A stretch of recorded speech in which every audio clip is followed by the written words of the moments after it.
উপাসনালয়গুলোকে আঘাত করার ব্যাপারে।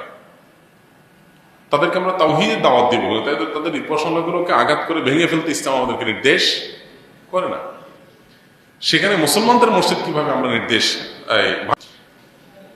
কেউ যদি কোনো ভুল করে, কোনো বাড়াবাড়ি করে, তার প্রতিকারের আপনি বহু পথ অবলম্বন করতে পারেন। তারপরে আল্লাহর ঘরে আঘাত করতে পারেন না। আল্লাহর ঘর তো আল্লাহর ঘর। এটা আল্লাহর জমিনের সবচেয়ে গর্হিত, সবচেয়ে জঘন্য অপরাধগুলোর মধ্য থেকে একটা। কোনো যুক্তিতে, কোনো অজুহাতে, কোনো কারণ দেখিয়ে মসজিদ ভাঙার কোনো সুযোগ, কোনো অধিকার কারো নাই। আমরা যখন ভারতে মুসলমানদের মসজিদ ভাঙা নিয়ে প্রতিবাদ করছি, তখন যদি আমাদের দেশে মসজিদ ভাঙে, এটা হবে আমাদের জন্য সবচেয়ে লজ্জাজনক অধ্যায়। মসজিদ কিংবা ভিন্ন ধর্মাবলম্বীদের উপাসনালয়, এগুলোর কোনোটাই ভাঙা, সেগুলোতে আঘাত করা, এটার শিক্ষা ইসলাম আমাদেরকে দেয়নি, বরং নিষেধ করেছে। আপনারা অনেকে জানেন, নবী করিম সাল্লাল্লাহু আলাইহি সাল্লাম জিহাদের ময়দানে পর্যন্ত অন্য ধর্মাবলম্বীদের উপাসনালয় পর্যন্ত তিনি আঘাত করতেন না, বরং ইসলামে পরিষ্কারভাবে নিষেধাজ্ঞা রয়েছে অন্য ধর্মাবলম্বীদের উপাসনালয়গুলোকে আঘাত করার ব্যাপারে। তাদেরকে আমরা তাওহীদের দাওয়াত দিব, তাদের উপাসনালয়গুলোকে আঘাত করে ভেঙে ফেলতে ইসলাম আমাদেরকে নির্দেশ করে না। সেখানে মুসলমানদের মসজিদ কিভাবে আমরা নির্দেশ, কেউ যদি কোনো ভুল করে, কোনো বাড়াবাড়ি করে, তার প্রতিকারের আপনি বহু পথ অবলম্বন করতে পারেন। তারপরে আল্লাহর ঘরে আঘাত করতে পারেন না। আল্লাহর ঘর তো আল্লাহর ঘর। কেউ যদি কোনো মসজিদ আল্লাহর ঘরের জন্য জমি ওয়াকফ করে থাকে, দান করে দিয়ে থাকে, তখন সেটা আল্লাহর ঘর হয়ে যায়, এটা মালিক আল্লাহ। ওইটাতে আঘাত করা, এটা শরিয়াতে সবসময় নিন্দনীয়। এই জন্য কোনো যুক্তিতেই মসজিদে আঘাত করা জায়েজ নয়। আমরা নবী সাল্লাল্লাহু আলাইহি সাল্লামের সিরাতের কথা জানি। কেউ যদি কোনো উপাসনালয়ে, কোনো গির্জা প্যাগোডাতে আশ্রয় নেয়, তাকে নবী সাল্লাল্লাহু আলাইহি সাল্লাম ইবাদতরত অবস্থায় থাকে, তাকে হত্যা করতে নবী সাল্লাল্লাহু আলাইহি সাল্লাম নিষেধ করেছেন। তাহলে অন্য ধর্মাবলম্বীদের ব্যাপারে যদি আমাদের এই অবস্থান থাকে, তাহলে আমার মুসলমান ভাই তার সাথে ভিন্ন চিন্তা, ভিন্ন আকীদা, ভিন্ন বিশ্বাস এর কারণে মত পার্থক্য থাকতে পারে। এমনকি কেউ কোনো ক্ষেত্রে বাড়াবাড়ি করতে পারে, সীমা লঙ্ঘন করতে পারে, কোনো ভুল করতে পারে, সেটার হাজারটা সমাধানের পথ আমরা বের করতে পারি। তাই বলে মসজিদে আঘাত করা, এটা কখনো সমাধান হতে পারে না। বাংলাদেশ এই ক্ষেত্রে আমাদের আশেপাশের যেই কোনো দেশের চাইতে ভালো একটা অবস্থানে আছে, যে আমাদের দেশে আলহামদুলিল্লাহ পরমত সহিষ্ণুতা এই লেভেলে আছে যে আমাদের পার্শ্ববর্তী ভারত কিংবা পাকিস্তানে পর্যন্ত ভিন্ন চিন্তার মানুষদের উপাসনায় আঘাত করা, এমনকি মসজিদে এক মুসলমানদের একটা গ্রুপ আরেক গ্রুপের মসজিদে আঘাত করা, এগুলো পাকিস্তানে প্রচুর পাওয়া যায়, কিন্তু আমাদের দেশে আলহামদুলিল্লাহ এগুলো নাই। আমাদের এই ঐতিহ্যটাকে ধরে রাখার চেষ্টা করা উচিত। কোনো মানুষ এ ধরনের কাজ করলে তাদের ব্যাপারে সবার দল মত নির্বিশেষে সবাই সেখানে সোচ্চার হওয়া উচিত এবং এই ধরনের কর্মকাণ্ড এটা করতে বাধা দেওয়া উচিত, এবং কেউ এই অন্যায় কাজ যেন করতে না পারে সবাই সতর্ক থাকা উচিত। সমাজে পরস্পরের সহমর্মিতা এবং সহাবস্থান এটা যেন ভালো থাকে, এটা যেন সবাইকে দায়িত্বশীল আচরণ করতে হবে। দায়িত্বশীল আচরণ না করলে তার পরিণতি ভালো হবে না, আমরা সবাই ক্ষতিগ্রস্ত হব। আল্লাহ আমাদেরকে হেদায়েত দান করুন।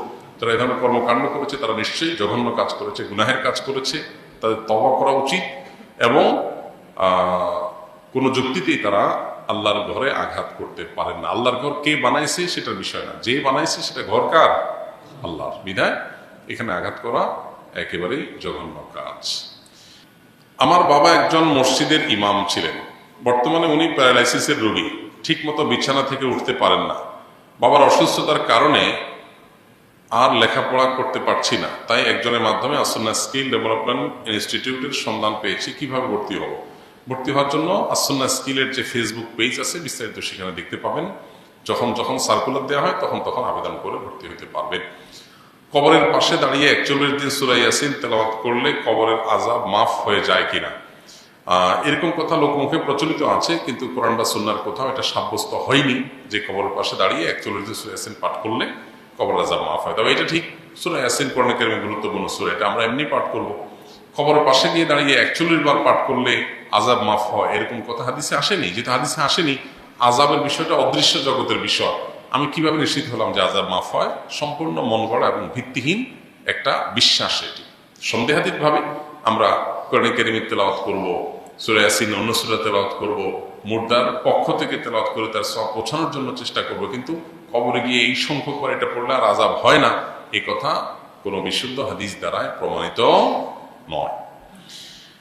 আমি একজন ছাত্র, আমি ভালো একজন যুগশ্রেষ্ঠ আলিম হতে চাই। আমি আলিয়া মাদ্রাসায় আলিম প্রথম বর্ষ অধ্যয়নরত আছি। ভালো আলিম হওয়ার জন্য কোন কোন কিতাবাদি ভালো করে পড়তে হবে এবং কিভাবে নিজেকে এখন থেকেই গড়ে তুলতে হবে, এসব বিষয়ে কিছু নসিহত করলে আমার মতো যাদের স্বপ্ন ভালো আলেম হওয়ার তাদের জন্য উপকার হবে। দেখুন, ভালো আলেম হওয়ার জন্য আরবি খুব ভালো করে আরবি ভাষাটাকে রপ্ত করে ফেলা, এটা হলো প্রথম শর্ত, যে আরবি ভাষাটা পরিপূর্ণভাবে রপ্ত হয়ে যাবে।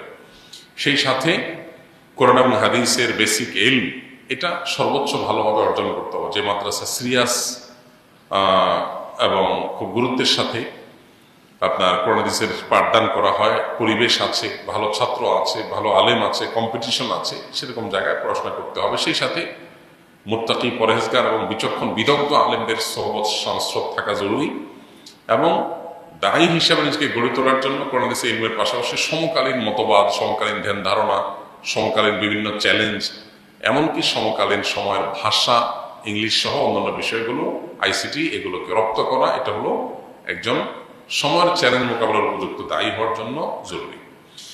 আমি একজন বাহিনীর সদস্য, ঊর্ধ্বতন অফিসারদের সাথে আমরা 10-15 জন ডিউটিতে যাই। আমাদের দায়িত্ব যথাযথভাবে পালন শেষে ব্যারাকে ফিরি এবং আমার নিম্ন পদস্থ সহকারী জানায় যেখানে ডিউটি করেছি সেখানে কোনো বিত্তশালী আমাদের উচ্চপদস্থ অফিসারের কাছে আমাদেরকে ঘুষ দিয়েছে। অফিসার আবার নিম্ন পদস্থ আমার সহকর্মীর কাছে আমাদের 10 জনকে 5,000 টাকা দিয়ে ভাগ করে নিতে বলেছে। প্রশ্ন হলো, আমি ঘুষ খাই না, কিন্তু এই টাকা যদি আমার ভাগেরটা আমি না নেই, আমার আরেক সহকর্মী নিশ্চিতভাবে রেখে দিবে, যে দিয়েছে তার কাছে ফেরত দেওয়ার কোনো পথ খোলা নেই। এখন এই টাকা নিয়ে বিনা সওয়াবের আশায় কোনো গরিবকে দেয়া ঠিক হবে নাকি সহকর্মীকে খেতে দেয়া ঠিক হবে? প্রথম কথা হলো যে ঘুষের লেনদেন করাটাই হারাম।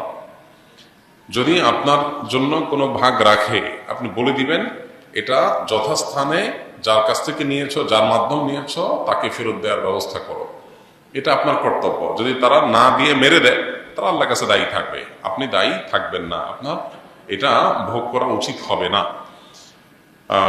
আমরা নিজেরা নিয়ে এরপরে গরিবকে দান করে দিব, এটা হলো যখন আমি না চাইতে আমার কাছে চলে আসছে এবং ফেরতের কোনো অপশন নাই। আপনি যার কাছ থেকে পাইছেন তাকে ফেরত দিবেন, সে আবার যার কাছে নিয়েছে তাকে ফেরত দিবে। খুব বেশি দূরে না তো, 2-3টা হাত মাত্র বদল হয়েছে, বিধায় এটা চাইলে ফেরত দেওয়া সম্ভব, বিধায় সে উদ্যোগ আপনাকে নিতে হবে। যদি আপনি না চাইতে আপনার কাছে চলে আসছে এবং ফেরত দেওয়ার কোনো অপশন নাই, ফেরত দিতে গেলে ঝামেলা তৈরি হবে, তাহলে আপনি নিয়ে কোনো গরিবদেরকে দান করে দিবেন। ঝগড়ার মাঝে রাগের মাথায় আমি আমার স্ত্রীকে বলি, তোমাকে 1 তালাক দিলাম, 1 তালাক, 2 তালাক, 3 তালাক, তোমার সাথে আমি সংসার করব না। এখন আমরা দুজনের অনুতপ্ত, এখন শরীয়তের ভাষায় আমাদের কি করা উচিত? ভাই, তালাকের মাসআলার জবাবের জন্য ভালো কোনো মাদ্রাসায় চলে যাবেন। এখানে দারুন নাজাত মাদ্রাসা আছে, তারপরে মাদারনগর মাদ্রাসা আছে, ভালো কোনো মাদ্রাসায় গিয়ে ফতোয়া বিভাগে গিয়ে বিস্তারিত জানবেন। তালাক এমন একটা জিনিস, এটা দিয়ে ফেললে হয়ে যায়, এরপরে অনুতপ্ত হয়ে আফসোস করে আর লাভ নাই। বিশেষ করে যদি আপনি সর্বোচ্চ 3টা তালাকই দিয়ে শেষ করে ফেলেন, তাহলে আর আসলে আফসোস করে লাভ নাই। তারপরেও এগুলোর উত্তর ডিটেল জানার জন্য কোনো ফতোয়া বিভাগে যাবেন। এভাবে সংক্ষিপ্ত প্রশ্নোত্তর ভাষণে তালাকের উত্তর দেওয়া হয় না। জাযাকুমুল্লাহ।